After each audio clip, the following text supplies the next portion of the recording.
The issues before us are the reality of the horror of people's lives. The member for Oxford spoke earlier and talked about the pain of those that were killed on October the 7th, the pain of those in a church, the pain that of the relatives of those being killed in Gaza, and the continuing destruction of the lives of almost 30,000 people in Gaza since this conflict began, and the use of unbelievable levels of ordnance in destroying Gaza. Carpet bombing of the whole place. 29,000 bombs have been dropped on Gaza by the Israeli forces. By comparison, the US only dropped 4,000 bombs on Iraq during 5 years of that particular conflict. What we're seeing is the total destruction of society, life and hope in Gaza.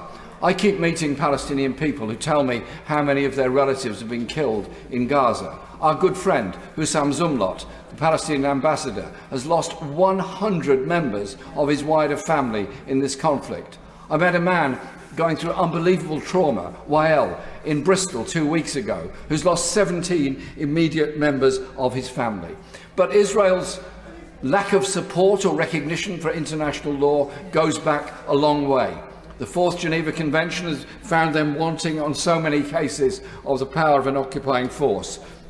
The International Court of Justice, and I attended the hearing in The Hague, listened very carefully to the South African application and effectively demanded an immediate ceasefire. It has not happened. And when this happened, this whole thing kicked off. Antonio Guterres, the Secretary General of the UN, said this didn't come from nowhere.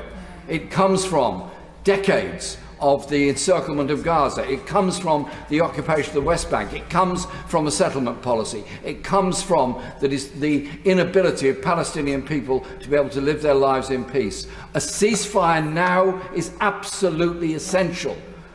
And it's got to go on to end the occupation. It's got to go on to end the settlement policy. It's got to go on to recognise the plight of those thousands of Palestinian refugees living in Jordan, Syria, Libya and so many other places all around the world. UNRWA has been defunded. We are sending arms, not aid. We should be sending all the support we can. The best support we can give is to stop the arms trade with Israel, end the battle in Gaza at the moment and bring about peace and hope for the Palestinian people.